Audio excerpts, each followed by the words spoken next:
Good evening. I'm Captain Frank Florio, Commander of Coast Guard Sector Miami. Before I begin, I want to express, on behalf of the entire Coast Guard family, our deepest condolences to those who have lost loved ones and to all who have been impacted by this heartbreaking tragedy. Events like this leave a lasting mark on our community. They remind us of the fragility of life and the shared responsibility we bear in protecting those who take the water. Our hearts are with the families of the victims, and we stand united in grief and resolve. The Coast Guard, alongside our local, state, and federal partners, has launched a comprehensive investigation to determine exactly what happened, to understand the contributing factors, and to learn from this loss so we can help prevent such tragedies in the future. We are steadfast in our commitment to accountability, continuous improvement, and the safety of our waters. Yesterday, at 11:27 a.m., Sector Miami received a report from Miami-Dade Fire Rescue of a collision involving a sailing vessel with 6 people on board and a tug and barge operating near Hibiscus and Monument Islands. Miami Beach Fire Rescue was first on scene and quickly joined by Miami-Dade Fire Rescue, City of Miami Fire Rescue, the Florida Fish and Wildlife Conservation Commission, and Coast Guard Station Miami Beach. This was a unified and rapid response by a committed team of professionals. Tragically, the incident resulted in the same-day deaths of a 7-year-old and a 13-year-old. 2 remain hospitalized in critical condition, and 2 other individuals were rescued.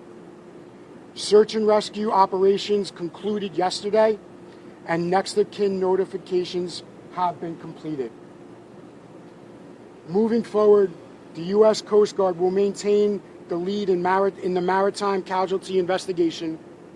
Our focus is clear: preserve evidence, learn every possible lesson, and support those affected.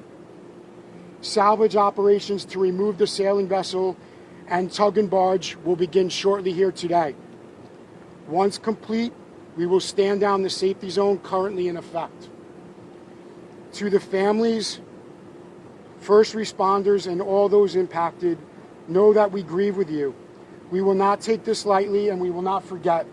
We owe you answers, and we are committed to finding them. May God bless those lost, and may God bless our first responders. Thank you. I would like to now open up for questions. Can you talk about whether you'll be identifying the registration information for the tugboat, the other vessel that was involved in this incident, and if not, at which point that may happen? Thank you.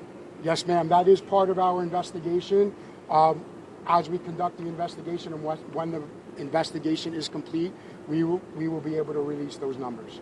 Have you interviewed the captain on that tug and barge, and has that captain revealed any information as to how this may have happened? The captain has been interviewed. It's part of the investigation. I won't share what his statements were, but he has been interviewed. Is it a seasoned captain?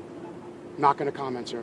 At this point, do you guys have any indication whether the barge or the sailboat could have... You've been listening to a news conference from the Coast Guard in Miami, speaking today about that collision yesterday between a sailboat and a barge where 6 people were on board that boat.